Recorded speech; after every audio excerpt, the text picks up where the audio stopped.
कि आप 1000 आदमी लेकर के यहाँ से चलेंगे तो साइकिलें तो 1000 होंगी, नहीं 1000 होगी तो 800 जरूर होंगी। बिल्कुल होंगी, क्योंकि एक साइकिल में 2 नहीं हो पाएंगे। अब ये कड़कती हुई धूप है, जब 1000 आदमी एक साथ में चलेगा तो वहां पर जो ऑक्सीजन निकलती है वो वहां पर और तेज ऑक्सीजन निकलेगी, लोग बीमार पड़ेंगे। इसके लिए आप क्या करेंगे? नहीं, बिल्कुल स्वाभाविक बीमार होंगे। आप सही कह रहे हैं, उसके लिए एक सिस्टम होगा, उसकी गाइडलाइन होगी कि हमको जब जाना है तो अपने बाएं तरफ से जाना है, हमको उल्लू नहीं करना है, किसी से कमेंट नहीं करना है, किसी को छेड़ना नहीं। अगर उस बीच में कोई मुसीबत या कोई आती है तो हमें उसमें साथ भी देना है, तो ताकि लोग नाम लेंगे कि भाई वाकई इन्होंने ये रैली निकाली थी, और हम लोग भी समझेंगे कि लोग कितना परेशान है, कहाँ पानी नहीं है, कहाँ क्या हो रहा है। तो ये इतनी बड़ी बात नहीं। जिसको लगन होती है, किसान गेहूं काट रहा है, क्यों काट रहा है? कि हम साल भर खाएंगे, तो उसके लिए इस वक्त धूप में कुछ नहीं।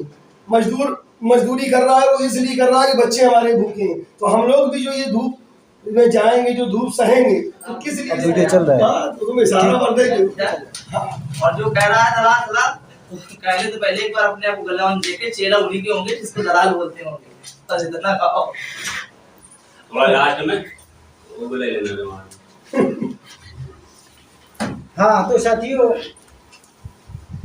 हमारे जो सतमारा राम नंबर यूट्यूब चैनल देखने वाले हमारे जो व्यूअर्स हैं, मैं उनको सबसे पहले धन्यवाद करना चाहूँगा। जय भीम, मैं बधाई भी करता हूँ। और जैसे जुकाम हो गया भैया, खांसी आ रही है, बुरा नहीं मानना। तो चलिए, हमारे जो व्यूअर्स लोग हैं सब समझदार हैं, सब जानते हैं। तो मैं इनको एक बहुत बड़ी एक नई सूचना देने जा रहा हूँ। जैसा कि आप देख रहे होंगे कि ये जो नीला गमछा है, तो ये नीला गमछा ही एक ऐसी पहचान है जो इशारा करता है कि ये भीम आर्मी के व्यक्ति हो सकते हैं। रास्ते में चलते चलते अगर किसी गले में अगर नीला गमछा देख लेते हैं तो ऐसा महसूस होने लगता है, लोग जान लेते हैं अपने आप कि ये भीम आर्मी का बंदा जा रहा है, भले ही भीम आर्मी से संबंध रखता हो या न रखता हो। तो इसी तरह से मैं हमारे मौलाना जी बैठे हुए हैं, मैं मौलाना जी से कुछ चर्चा करना चाहूँगा। तो मौलाना जी, सबसे पहले अपना नाम बताइए। हालांकि मौलाना जी भी हमारे घाटमपुर क्षेत्र में एक बहुत विख्यात व्यक्ति हैं। हमारा घाटमपुर क्षेत्र इनके व्यवहार और इनसे खूब अच्छे ढंग से परिचित है। तो मैं फिर भी मौलाना जी से इनका परिचय जानना चाहूँगा। अपना परिचय बताइए मौलाना जी। मेरा नाम मौलाना शाहबुद्दीन है, और घाटमपुर भीम आर्मी से जो है हमको जो है बनाया गया है।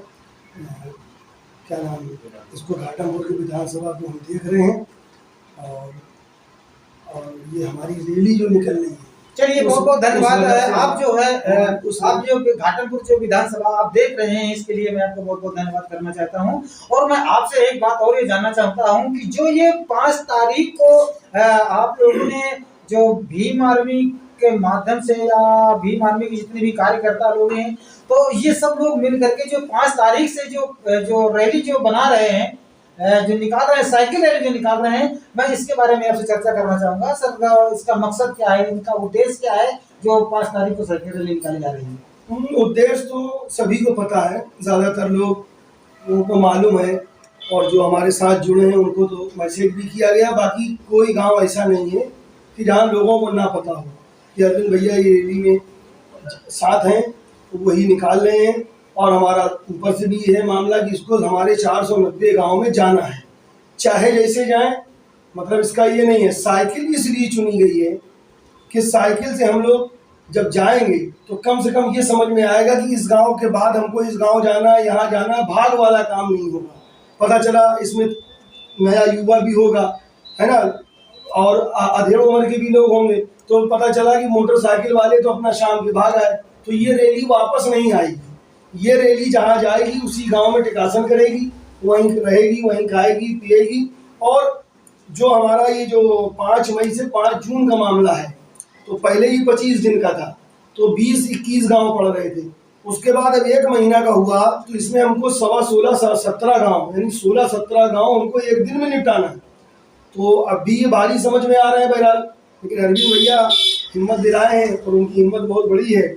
तो 16-17 गांव तो साइकिल से निपटाना तो समझ में नहीं आता, लेकिन हमारा हिसाब ये है कि इस रैली को 40 दिन कर दिया जाए तो 12-13 गांव लगभग पड़ेंगे, तो 12-13 गांव को निपटाए जा सकते हैं। अच्छा, तो आप एक बात बताइए किस तरह से निपटाना है, कैसे निपटाना है, क्या करना है, हाँ, ये तो इसमें- जो कार्यकर्ताओं पर डिपेंड करता निपटाना है। है। मगर नहीं, मेरी बात सुनिएगा कि जो इस समय जो लू का समय चल रहा है, जो कड़कती हुई धूप का समय चल रहा है, अगर जितने भी आपके समथिंग कितने लोग हो जाएंगे आपके बीच में, आपकी जो रैली में?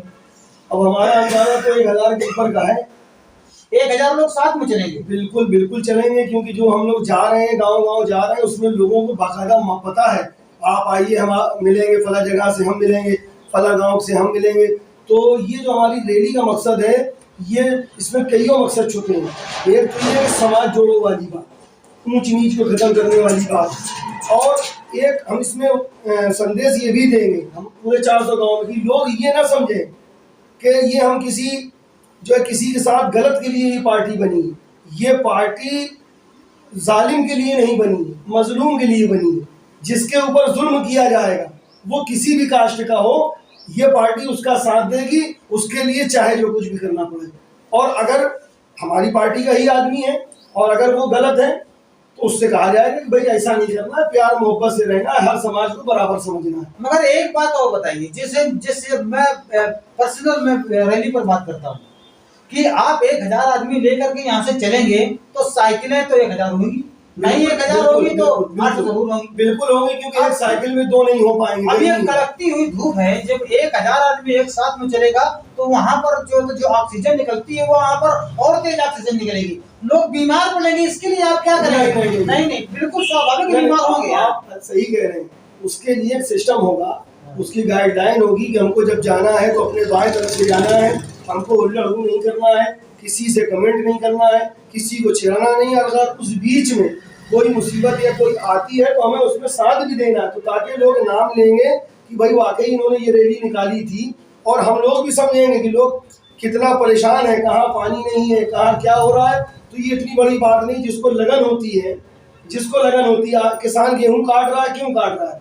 कि हम साल भर खाएंगे, तो उसके लिए इस वक्त धूप में कुछ नहीं है। मजदूरी कर रहा है, वो इसलिए कर रहा है कि बच्चे हमारे भूखे हैं। तो हम लोग भी जो ये धूप में जाएंगे, जो धूप सहेंगे, तो किस लिए सहेंगे? कि हमारा समाज बढ़ेगा। आने वाले वक्त में नाम उन्हीं का लिया जाता है जो हमारे विपक्ष में खड़े होते हैं। दलालों का नाम कहीं नहीं लिया जाता है, तलवे चाटने वालों का नाम कहीं नहीं लिया जाता है। तो मेहनत जो करेगा वो उसका फल पाएगा। अब इसके लिए कोई बीमार हो, अपने अपने हिसाब से लोग जाएंगे, पानी की व्यवस्था रखी जाएगी, ज़्यादा से ज़्यादा पानी की व्यवस्था रखी जाएगी, लोगों के बीच में जाके बैठा जाएगा। पेड़ों का जो है, जहाँ जहाँ पेड़ नहीं है वहाँ इस बात को भी हम लोग कहेंगे कि भाई आप लोग कम से कम एक आदमी, एक घर वाला एक पेड़ को ज़रूर लगाए, चाहे वो खेत पे लगाए, रास्ते में लगाए, कहीं लगाए। ये भी बहुत बड़ा पुण्य का काम है। तो चलिए, बहुत बहुत धन्यवाद, आपसे मिल करके बहुत ही अच्छा लगा हमें। और जो भीम आर्मी जो घाटमपुर क्षेत्र में बहुत अच्छा जो विकास कर रही है, और भीम आर्मी घाटमपुर की जो टीम है, टीम ने जो इस रैली को जो निकालने का जो संकल्प लिया है, बहुत ही अच्छा संकल्प लिया है और बहुत ही अच्छा काम आप कर रहे हैं। बशर्ते इस बात को ध्यान में रखें कि इतनी साइकिलें जाएंगी, इतने लोग साथ में रहेंगे, तो किस तरह से आप मैनेज कर पाएंगे, कैसे क्या मैनेज कर पाएंगे, ये भाई आपके ऊपर डिपेंड करता है। और ये सावधानी में तो अपनी तरफ से कहना चाहूँगा कि सावधानी को बरतें इस पर, और बहुत ही अनुशासन से इस रैली को ले जाएं। और आप ये जो घाटमपुर में आप लोग जो काम कर रहे हैं, इसके लिए आपको बहुत बहुत धन्यवाद। जय भीम, नमो बुद्धाय।